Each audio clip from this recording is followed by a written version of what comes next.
It was Christmas Eve, and silence hung heavy in the air. Now, don't get me wrong, I'm usually the first one up, but this silence felt different. Eerie. Our big family vacation was planned for the afternoon, a 5-hour drive to a winter resort, extended family, matching pajamas, the whole shebang. So, when I didn't hear the usual morning chaos, I figured maybe they just ran out for last-minute snacks, or forgot the eggs, or were in a panic-buying frenzy for the road trip. You know how it goes. I checked the time, 9:42 a.m. Not too early, not too late. I fully expected to hear my mom's voice, sharp and clear, telling someone to pack an extra sweater, or my sister having a meltdown over her hair straightener. Instead, nothing. Just the low hum of the fridge, a stark contrast to the usual holiday bustle. The hallway light was still on from the night before, which was odd. I walked into the kitchen, and there it was, a single plate in the sink. Mine. My stomach dropped a little. No bags by the door. No coats on the rack. No keys on the hook. And when I peered out the window, no cars in the driveway. A cold dread started to creep in. I tried calling my mom. Her name wasn't even in my contacts. I actually thought, what? Did I accidentally delete her? I tried again. Nothing. So I scrolled through my contact list,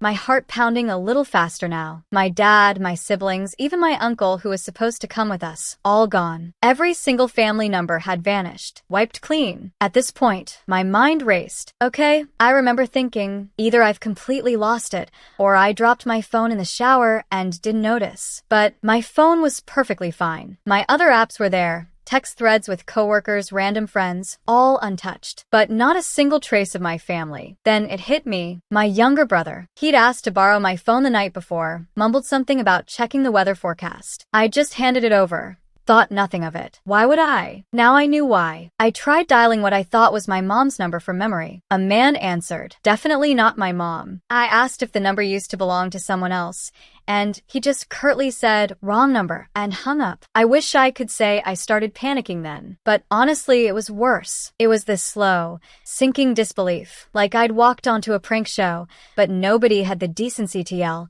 gotcha. The fridge was still humming. The heat was still on. My suitcase, packed and ready, sat patiently by the front door. I just stood there in my hoodie and socks, and the truth, sharp and ugly, finally pierced through. This wasn't an accident. They didn't forget me. They left me. On purpose. I didn't want to believe it. I checked Instagram, Facebook, nothing. No cheerful selfies, no road trip begins, boomerangs. The family logistics group chat I was in, dead silent. And that told me one more thing. They were hiding it. This was intentional. A choice. Eventually, I remembered my uncle's number. He's old school, never changes it. I called. He answered, sounding a little breathless. Hey, he said. Where are you? In the kitchen.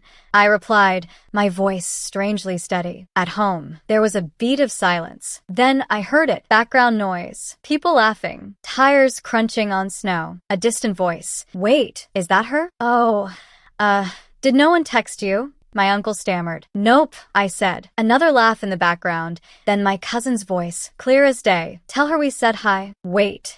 She seriously didn't know. My uncle cleared his throat, trying to sound casual. So, they left early this morning, changed the plan last minute. Thought it'd be funny. Just a little prank. You know how your brother is. He kept going, my heart turning to ice. They figured you'd catch up. I mean, you've got your car. 5 hours isn't bad, right? Then, a voice I recognized as my older brother called out, honestly, it's kind of nice without the sarcasm patrol for once. My sister laughed. Shoo, don't tell her that. My uncle chuckled nervously. Anyway, you're welcome to come join. Rooms paid for. They left her pass at the check-in desk. You just gotta get here. I stared at the kitchen counter, at the grocery list still pinned to the fridge in my own handwriting. Yeah, I said, my voice barely a whisper. Thanks for letting me know. And I hung up. I didn't scream. I didn't throw anything. I just stood there for a while. People always say betrayal hits like a punch, but this wasn't that. This was worse. This was slow, cold, like falling into a frozen lake and realizing no one's coming to pull you out. And the worst part, this wasn't the first time they'd pulled something like this. Not exactly this, but close enough. My family has always had a messed up sense of humor,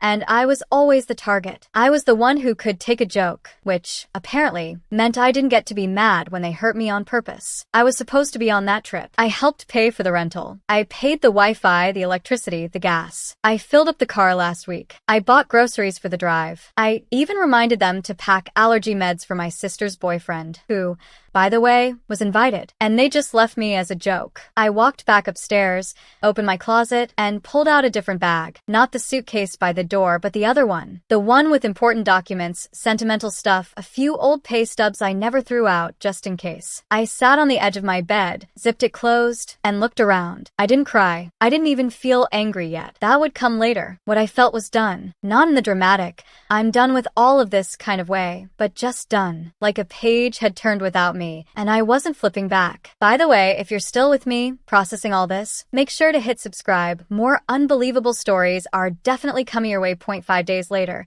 my family would come home. They'd open the door, and they'd start screaming. This story didn't start with the vacation. I think people always want stories like this to have a clear turning point, some big moment it all went bad. But it doesn't work like that. Some things rot slow. I'm the second oldest of 4. My older brother, 25, started a business that flopped and somehow still gets called the ambitious one. Then there's me. I'm 23, working full-time since I was 18. My sister, 21, still in college. And finally, my youngest brother, 18, just started his freshman year. We grew up close in age, but not close in much else. From the outside, we probably looked like your standard loud, chaotic, semi-functional family. But if you zoomed in, you'd notice how often I was the punchline. How often my stuff went missing or got accidentally broken. How every joke somehow landed on me. And look, some of it was normal sibling stuff, teasing, pranks. I get that, but it's different when the adults join in. When your mom laughs while your siblings switch out the candles on your birthday cake for hot sauce, flavored ones. When your dad says, relax, it's just a bit of fun, after you find your bed sheets in the freezer. It's hard to explain to people who didn't grow up like that. It doesn't feel like a big deal at the time. You tell yourself it's just their sense of humor. You become the kid who can take it. And then one day, you wake up and realize you were never in on the joke. You were the joke. I didn't go to college. Not because I didn't want to, but because someone had to work. My older brother tried to start up right out of high school, burned through a loan and most of my parents' savings before it flopped. My parents called it a learning experience. When I said I wanted to work and maybe go to school later, they nodded, said they were proud, then started handing me utility bills. At first, it was small stuff. Just cover the electric since you're earning. Then the water, then the Wi-Fi, then the groceries, eventually the mortgage, just until things stabilize. That was 4 years ago. Meanwhile, my siblings all stayed in school or moved back in, all under the we're still figuring it out clause. Somehow, that clause never applied to me. I don't resent the work. Honestly, in some twisted way, I liked being the one holding it together. I liked having a reason to stay grounded, but it was like they didn't even see what I was doing, like it was just expected. My younger brother once told me, it's not like you're really paying for everything. You live here, too, which is fine. I guess my room in the back of the house,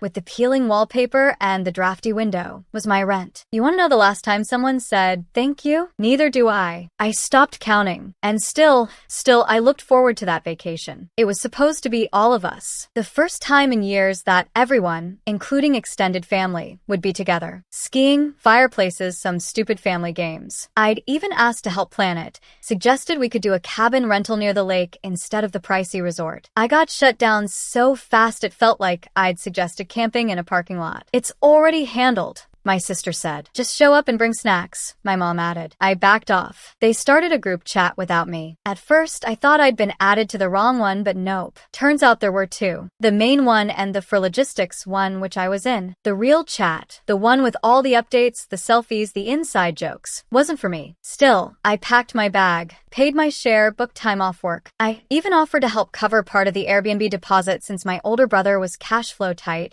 and my sister's tuition had just gone up. I didn't mind. I wanted to be there. I wanted to belong. The week before the trip, I asked what time we were leaving. We're aiming for the afternoon, my mom said, not looking up from her phone. Just be packed and ready. I was days in advance. I even bought a new charger for the car because the old one had been glitchy. Restocked the medicine drawer. Cleaned out the trunk. Stupid things that make you feel useful, part of something. The night before, I double-checked my bag and left it by the door. I didn't say much to anyone. Neither did they. It was fine. And then Christmas Eve came and they were gone. No note, no call, No explanation. Just the kind of silence you don't unhear. They got back 5 days later. I wasn't there. Neither was the fridge. I didn't see their faces, but I heard plenty. A neighbor I used to help with her trash cans called me the next day. I just wanted to check in, she said gently. I saw your family return. Something seemed wrong. Wrong is one word for it. There was shouting. I heard that from more than one person. The kind of shouting that carries across driveways and makes dogs bark. Not the cheerful kind. Not the welcome home kind. The couch was gone. The internet didn't work. The washer and dryer were missing. So were a few shelves, the microwave, and apparently my spice rack, which caused an entire argument on its own. No, really. Someone actually yelled, "Why would she take the cinnamon?" They thought they'd been robbed. Until my brother checked the ring footage and saw me carrying out the last box, calm as anything, locking the door behind me like I was headed out for groceries. At the time, I was sitting in my new place, a small second bedroom in my best friend's apartment. Nothing fancy, just clean. Quiet. Mine. I was eating leftover soup and watching a dumb movie on a borrowed tablet when my phone buzzed. Then again and again. By the time I turned it over, there were 52 missed calls. Most from my mom, a handful from my sister, even a couple from my older brother, which surprised me since I can't remember the last time he called me directly. Then came the text. "Where are you? We're calling the police. This is insane. You've gone too far. You need to come home and fix this." I didn't reply. I read them slowly, one by one. And then I set the phone face down and went back to my soup. I hadn't planned on this, not at first. But after the phone call from my uncle, after I realized they'd all gone off without me on purpose, laughing, joking, thinking it was just another prank, I couldn't sit there and pretend it didn't mean anything, because it did. It meant everything. I didn't pack in a rage. I didn't tear through the house grabbing things out of spite. It was quieter than that. Quieter than it should have been. I took what was mine. No more, no less. The fridge, that was mine. I paid for it when the old one broke and everyone else conveniently forgot to chip in. The washer and dryer, same story. Bought with my bonus 2 years ago when my dad said we didn't need new ones. I didn't argue. I just bought them. The couch? Mine. Microwave? Me again. Wi-Fi? All under my name. I changed passwords, canceled accounts, turned in service terminations for every utility that came out of my paycheck. I left the key in the mailbox and walked out like I was finally clocking off from a job I never signed up for. The police came 2 days after they returned. Not sirens blaring dramatic, just a quiet knock on the door of my new place. The officer was polite, mid-40s, looked tired, like someone had sent him on an errand he didn't agree with. "Your family reported you missing," he said. I nodded. "They're also claiming some possible theft." I stepped aside and let him in. Sat him down at the small kitchen table. Then I pulled out a folder I'd been keeping for years. Warranties, invoices, receipts, screenshots, bills. Every major item I'd bought. I handed it over without a word. He flipped through it slowly. I watched his eyes pause over the fridge invoice, the Wi-Fi contract, the washer set. He closed the folder, rested his hands on it. "You've really been covering all of this," he murmured. I nodded again. He was quiet for a moment. Then, "Do you want to give them your address? Let them know you're safe." "No," I said. "They don't need to know where I am. I'm not missing. I just left." He gave a small nod, then passed the folder back. "You're not in trouble. Honestly, I wish half the people we get called on were this organized." He stood, paused at the door. "You sure you don't want me to pass along a message?" I looked at him, really looked, and shook my head. "No. If they want answers,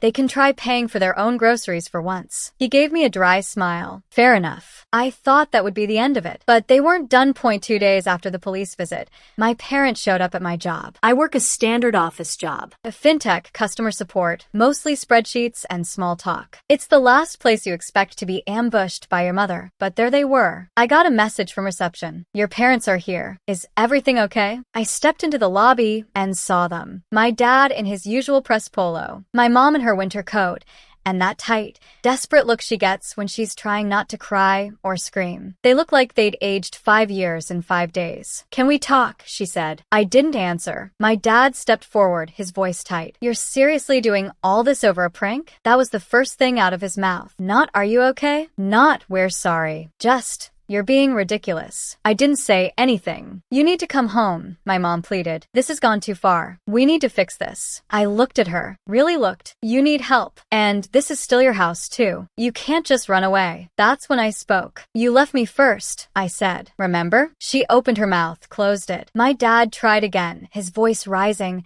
Something about bills and responsibility and maturity. If you don't leave, I said quietly, I'll call security. They stood there for a beat longer. My mom looked stunned. My dad looked furious, but they left. Not quietly, not gracefully, but they left. That night, I sat on the tiny balcony of the new apartment with a cup of tea and a blanket around my shoulders. The air was cold, but I didn't mind. My phone buzzed on the table beside me. Another message. Another voicemail. I didn't look. For the first time in a long time, I didn't feel like I was bracing for something. I wasn't waiting for someone to yell my name or ask where the Wi-Fi password went or demand to know who was covering the gas bill. I just sat there. Let the silence stay mine for once. A couple of weeks went by. I didn't hear much from them directly.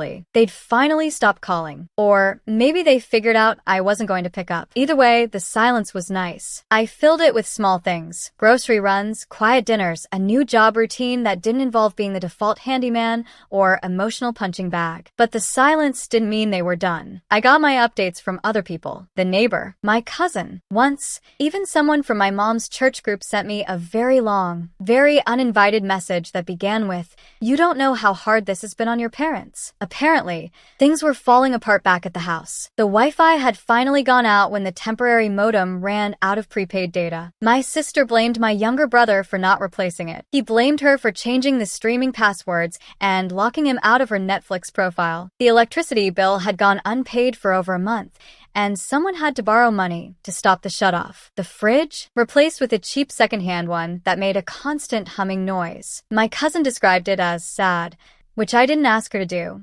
But thanks. No one seemed to know who was responsible for what anymore. The way I heard it, every time someone opened their mouth, it turned into a fight. The group chat they used to exclude me? Dead. No one replied to anything anymore. That probably would have been enough for me to know it was crumbling. That the house I held up for years with quiet labor and automatic payments was finally too heavy for the rest of them to carry. I was in the middle of complaining to my roommate about someone microwaving fish in the office break room again. That's when the buzzer rang. I assumed it was delivery. I'd ordered dish soap and new sheets. I almost didn't check, but something told me to look through the security camera feed first. And there they were, all three of them. My sister, my younger brother, my older brother, standing outside the apartment building like it was a sitcom reunion. My sister even had a little bag of snacks in one hand, like she thought this was some kind of olive branch. To this day, I still don't know how they got my address. Certainly not from me, but I imagine it took some effort. Funny what people can pull together when they're motivated by the right kind of panic. I didn't buzz them in right away. I stood at the door for a long moment, then opened it myself and walked down. "Hey," my sister said, all sunshine and casual charm, like we hadn't spent Christmas in two different dimensions. We were in the area and thought, why not stop by? Sure. Just happened to be in the neighborhood of a building you weren't supposed to know I lived in. I didn't say anything. "We've been talking," my older brother said. "We wanted to, clear the air, make things right," my younger brother added, trying for sincerity and landing somewhere closer to high school group project energy. They asked if they could come up. I didn't want them in my space, but I also wanted to hear what they were trying to sell, so I let them in. We sat in the living room. They offered me chips from the bag. I declined. They started slow, laughing about past pranks, playing it off like, "We didn't realize how much it hurt you, and we didn't mean anything by it." I didn't interrupt. They said they missed me, that it hadn't been the same without me. "We even started doing game nights again," my sister said brightly. "Like when we were kids. You should come." That's when I started to get the itch. The warning bell. Because we didn't have game nights as kids. Not really. That was a thing I tried to start once when I was 15 and lonely. They mocked me for it. But here they were, selling nostalgia they didn't actually own. And then came the slip. My older brother, reaching for his water, said casually,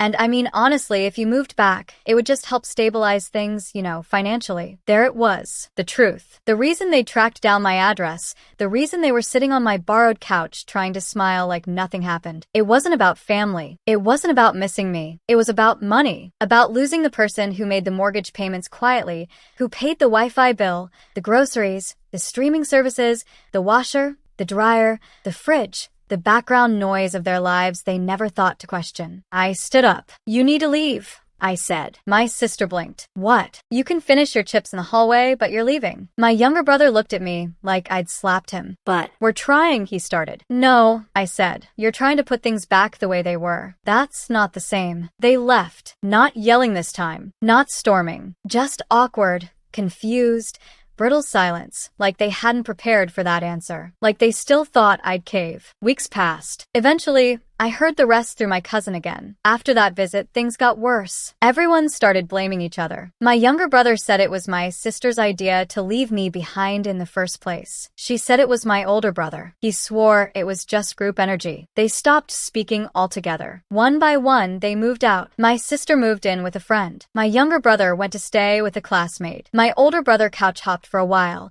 then ended up in a rented room an hour outside the city. My parents, unable to carry the mortgage alone, sold the house, moved into a cramped rental in a town no one can pronounce. The group chat deleted. Family dinners gone. Everyone's living separate lives now, spread across places they never wanted to end up. No one speaks. Not really. Not to each other. Certainly not to me. The other night, I made dinner with my roommate. Just pasta and sauce. Nothing fancy. We opened a cheap bottle of wine and watched something trashy on TV. At one point, he looked over and said, "You've been smiling a lot more lately." You know, I hadn't noticed, but I believed him. After he went to bed, I sat out on the little balcony, blanket over my knees, mug of tea in my hand, just breathing in the cold, still air. No noise, no frantic texts, no weight on my chest, just peace. I didn't want revenge. I just wanted to be free, and now I am. They used to say I wasn't really part of the family. Turns out they were right. I was the foundation, and they didn't notice until I walked out. Sometimes I still wonder if I went too far. Not often, but sometimes. What do you think? Let me know in the comments below. And if you want more stories like this, don't forget to subscribe and hit that notification